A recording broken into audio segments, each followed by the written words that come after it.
अस्सलाम वालेकुम मेरे प्यारे दोस्तों, मैं आपका दोस्त एहसान और आप देख रहे हैं ड्रामा सीरियल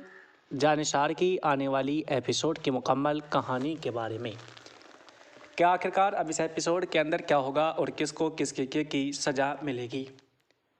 खैर नाज़रीन इकराम, ये तो आपको अच्छी तरह से मालूम हो चुका होगा और एहसास भी हो चुका होगा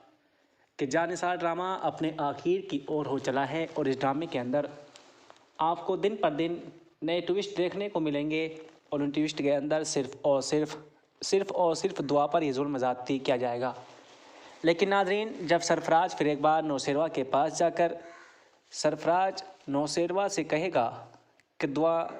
मेरी पहली मोहब्बत है, दुआ की मैं पहली मोहब्बत हूँ, आपके पास बाद में आई, पहले मेरे करीब होकर दुआ जा चुकी है। लेकिन दोस्तों, अब नौशेरवा को गुस्सा भी आता है और नौशेरवा अपनी बीवी की वजह से चुप भी रहता है और नौशेरवा सरफराज से कुछ नहीं कह पाता। लेकिन दोस्तों, आपने दूसरी तरफ ये भी देखा होगा, जो कसुमाला होती है, कसुमाला नौशेरवा की मोहब्बत पाने के लिए ही अपनी बेटी को मोहरा बना देती है।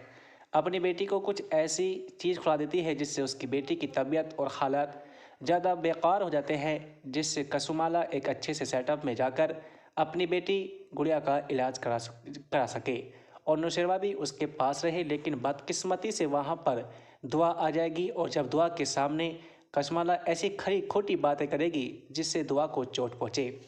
लेकिन ये सब कुछ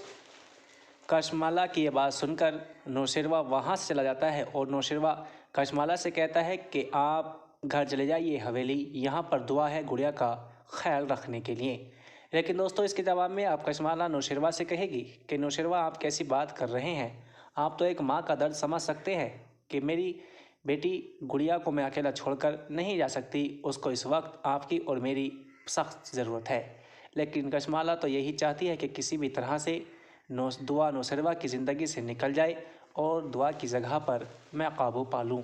लेकिन नाज़रीन इकराम, आपने ये भी देखा होगा, जो उधर अब फ़िज़ा यानी दुआ के घर पर सरफराज का वालिद और वालदा आ जाते हैं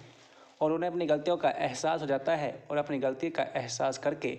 फ़िज़ा से कहते हैं कि बेटा फ़िज़ा, हमें माफ़ कर दो, हमसे बहुत बड़ी गलती हो गई। हमें नहीं पता था कि दुआ के साथ जो हुआ है ये सब कुछ सरफराज की ही वजह से हुआ है। काश हमें पहले से ही मालूम हो जाता तो हम सरफराज की ज़िंदगी से अच्छी तरह से वाकिफ़ हो जाते। लेकिन दोस्तों, उधर जो सुंबुल होती है, सुंबुल भी फ़िज़ा से माफ़ी मांग लेती है और सुंबुल फ़िज़ा से कहती है कि भाभी, मैंने आप पर शक किया, आपकी मोहब्बत को तार तार किया, मैं तो माफ़ी के काबिल भी नहीं हूँ, मैंने आप पर और खज़र पर इतना घिनौना इल्ज़ाम लगाया, प्लीज़ मुझे भी माफ़ कर दें। लेकिन फ़िज़ा दिल की साफ़ होती है, फिर एक बार सबको माफ़ कर देती है। लेकिन दोस्तों, आगे फिर कहानी बिगड़ेगी, वो क्या होगा, क्या एपिसोड में